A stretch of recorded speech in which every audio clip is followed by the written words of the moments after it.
নমস্কার, আমি বানর বাবু। আর আপনারা দেখছেন বানর নিউজ। আজকের আলোচনার বিষয় হলো প্রধানমন্ত্রী নরেন্দ্র মোদীর পশ্চিমবঙ্গ সফর। আরে, প্রধানমন্ত্রী এলেন বাংলায়, আর তাতেই রাজনীতির মঞ্চ গরম। উন্নয়ন, উদ্বোধন আর রাজনৈতিক বার্তা সব একসাথে। চলুন দেখে নি মোদির এই সফরে কি কি ঘটনা ঘটল। প্রধানমন্ত্রী কলকাতা ও জেলার একাধিক প্রকল্পের উদ্বোধন ও ভিত্তিপ্রস্তর স্থাপন করলেন। মেট্রো, হাইওয়ে, নতুন শিল্প প্রকল্প, এগুলো কেন্দ্রের উন্নয়নের বার্তা বহন করছে। মোদির বক্তব্য, বাংলার উন্নয়নই আমাদের প্রথম লক্ষ্য।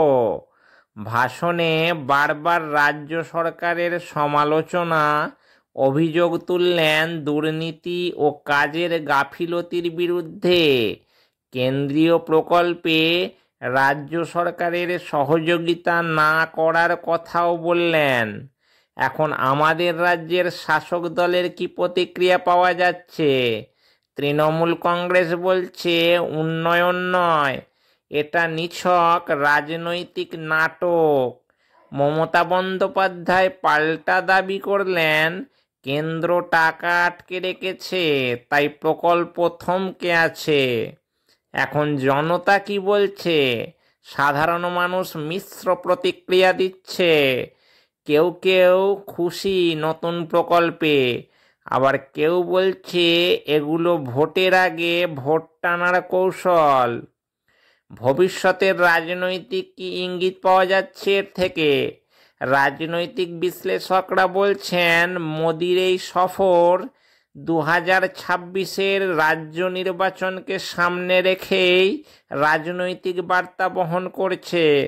কেন্দ্র রাজ্য সংঘাত আগামীতে আরও বাড়বে বলে ইঙ্গিত মিলছে। আরে বাবা, মেট্রো আর হাইওয়ে বানানো হচ্ছে, কিন্তু রাজনৈতিক রাস্তা তো বারবার জ্যামে আটকে যাচ্ছে। ভোটের আগে প্রকল্পের বন্যা, এটাই কি নতুন ইলেকশন প্যাকেজ? তাহলে ছবিটা পরিষ্কার। প্রধানমন্ত্রী এলেন, উন্নয়ন ঘোষণা করলেন, কিন্তু রাজনীতি গরম রইল। এখন প্রশ্ন, সাধারণ মানুষ কি উন্নয়ন দেখবে, নাকি শুধু বক্তৃতার লড়াই হবে? আপনার মতামত কমেন্টে জানাতে ভুলবেন না। আর ভিডিওটি ভালো লাগলে একটি লাইক করবেন, আর বানর নিউজের সাথে থাকবেন। আজকের মতো আমি চলি, টাটা, বাই বাই।